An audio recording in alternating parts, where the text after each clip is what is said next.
मनुष्य की अंतर्निहित पूर्णता को उजागर करना ही शिक्षा है। समस्त ज्ञान, चाहे वो लौकिक हो या आध्यात्मिक, मनुष्य के साथ ही रहता है, परंतु अज्ञानता के आवरण के कारण वो स्पष्ट नहीं होता। शिक्षा केवल उस आवरण को हटाने का कार्य करती है। चकमक पत्थर के अंदर छिपी अग्नि तभी प्रकट होती है जब कोई उस पत्थर में घर्षण उत्पन्न करता है। वैसे ही व्यक्ति में घर्षण उत्पन्न करने वाला गुरु होता है, जो अज्ञानता दूर कर मनुष्य को स्वयं से मिलाने का प्रयास करता है। गुरु शिष्य को जन्म नहीं देता, अपितु आकार देता है।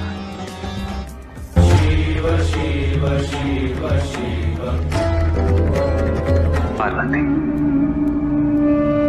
मैं अग्नि के मस्तक पर स्थित हूं और तुम सोम के। हम दोनों से ही ये अग्नि सोमात्मक जगत प्रतिष्ठित है। जगत के हित के लिए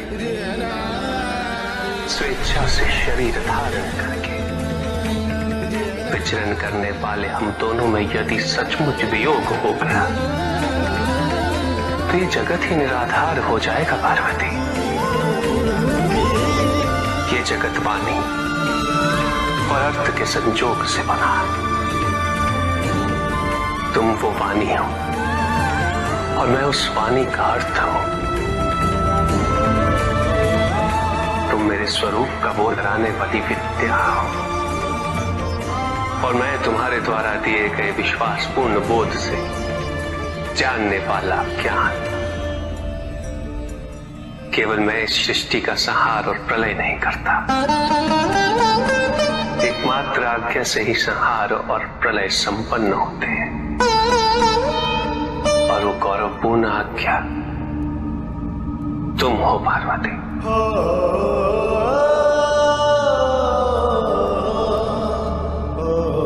तो हम दोनों में खो देने की संभावना ही कहां है? और यदि खोया भी है तो हमने एक दूसरे को किसी और रूप में पाया है, किंतु उस रूप के मूल में तो केवल मैं हूं और तुम हो। स्वामी, सर्वोपरि प्रेमे शिव शंकर, सर्वोत्तम प्रिय पार्वती, सर्वश्रेष्ठ पति परमेश्वर शिव, सदा सुहागन पार्वती। स्वामी, हमें बारंबार ये अनुभूति हुई है कि इस संबंध को बनाने में हमसे अधिक योगदान आपका रहा है। कभी क्षमा के रूप में, कभी धैर्य के रूप में, कभी प्रेम के रूप में, कभी साथ के रूप में।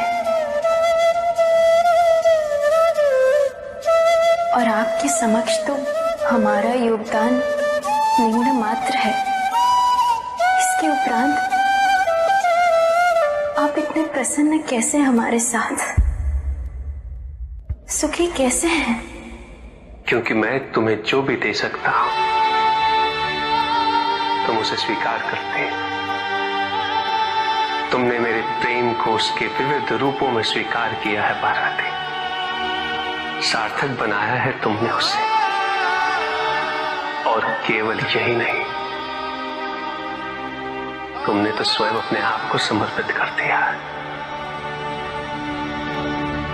तुमने एक वैरागी शिव को गृहस्थ शिव के जीवन से परिचित कराया है।